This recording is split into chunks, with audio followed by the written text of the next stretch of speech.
ज़रा सोचिए, एक ऐसा शहर जहां सर्दी मौसम नहीं बल्कि कोई सज़ा हो, ना ख़त्म होने वाली ठंड, जहां रातें हफ्तों तक जारी रहें, जहां सूरज के निकलने पर लोगों के लिए सबसे बड़ी खुशी का दिन हो।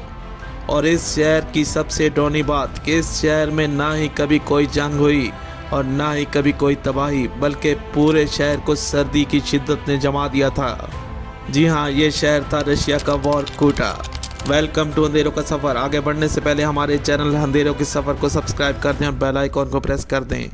वोरकुटा शहर को बनाया गया था, यहाँ कोई आबादी नहीं थी, बल्कि दूसरी जगहों से लोगों को इस शहर में मुंतकिल किया गया था। आखिर क्यों?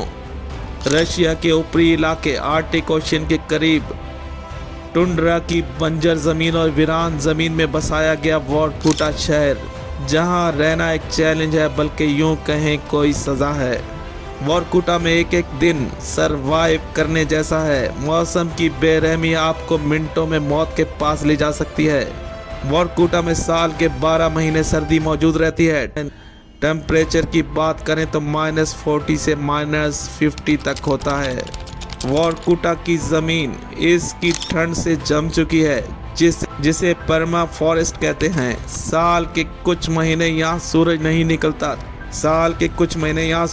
निकलता। धुंधला आसमान, लंबी रातें और सबसे खतरनाक यहाँ की हड्डियाँ जमा देने वाली हवाएं, जो कुछ ही सेकंड में इंसान के जिस्म को जमा सकती हैं। सुनसान बिल्डिंगें, खाली इमारतें और इन इमारतों के बीच से गुजरता हुआ एक रेलवे ट्रैक जो अपनी माजी की बेरहम दास्तान सुना रहा है कि यहाँ भी कभी कोई लोग मौजूद थे। लेकिन सवाल कि आखिर ये शहर क्यों बसाया गया था? ये शहर इतना वीरान और खाली क्यों है? आखिर क्यों यहाँ इमारतें बनाई गई, स्कूल खोले गए? इसका जवाब वोरकुटा की जमीन में छुपा हुआ है। आइए जानते हैं वोरकुटा की जमीन के अंदर क्या है। वोरकुटा की जमीन कोयले से माला माल थी। 1930 में सोवियत यूनियन तेजी से तरक्की कर रहा था और टेक्नोलॉजी से आरास्ता हो रहा था। फैक्ट्रियां लग रही थी, रेलवे का निजाम बन रहा था और इन सब के लिए चाहिए था कोयला, और कोयला मौजूद था वोरकुटा की जमीन में। वोरकुटा में शायद ही कोई बसना चाहता था। कई रिसर्चर्स ने सोवियत सरकार को ये बताया था कि यहाँ शहर बसाना मुश्किल होगा, लेकिन इस शहर से कोयला बेतहाशा हासिल हो सकता है। सोवियत सरकार ने इस जमाने में वोरकुटा को शहर का दर्जा दिया और यहाँ लोगों को बसाने के लिए कोशिश शुरू कर दी थी। लेकिन सरकार के सामने बड़ा चैलेंज मौजूद था, और वो ये था कि कोई यहाँ नहीं आना चाहता था। वोरकुटा में बिल्डिंग्स, स्कूल और सड़कें बनाई गई थीं। अब आबादी के लिए लोग नहीं थे।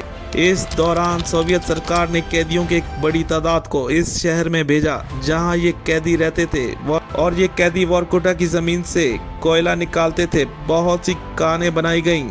वोरकुटा से कोयला निकालकर मुल्क के दूसरे हिस्सों में ट्रेन के जरिए मुंतकिल किया जाता था। बाद में इन कैदियों की फैमिलीज को भी यहाँ मुंतकिल कर दिया गया और यूं ये शहर बसाया गया, जो कैदियों के लिए एक सज़ा था। ज़रा सोचिए, इतने खतरनाक शहर में कोई क्यों रहना चाहेगा? इस शहर को बनाने में कई हजार कैदियों की जान जा चुकी थी। वोरकुटा शहर के आसपास और कोई शहर मौजूद नहीं, बल्कि वीरान ज़मीन, मीलों फैली हुई बर्फ, ना ख़त्म होने वाला बर्फ का सहरा, जहाँ कोई जानदार मौजूद नहीं था, बस एक वीरान शहर वोरकुटा। आज वोरकुटा शहर को अगर आप देखें तो लगता है कि शायद यहाँ कोई शहर आबाद था। बड़ी बड़ी बिल्डिंगें, स्कूल की इमारतें सब मौजूद हैं। इंजीनियरिंग की शानदार तख्लीक वोरकुटा शहर, लेकिन आबादी इतनी ही कम। खाली शहर जहां महसूस होता है कि शायद कोई बड़ी तबाही आई होगी। लेकिन सच्चाई तो यह है कि यहाँ हजारों कैदियों की लाशों से ये शहर आबाद हुआ था, जो कैदियों की मौत के साथ खाली पड़ता गया। कई हजार लोग मर गए या यहाँ से चले गए। वोरकुटा, जिसे फ्रोजन हेल कहा जाता है, यूं तो दुनिया में बहुत से ऐसे इलाके मौजूद हैं जहाँ बहुत ज्यादा ठंड पड़ती है, लेकिन वहाँ कोई आबादी नहीं या शहर मौजूद नहीं। वोरकुटा वो वाहिद शहर था जिसे हार्श वेदर होने के बावजूद बनाया गया, और ये था फ्रोजन हेल वोरकुटा, रशिया।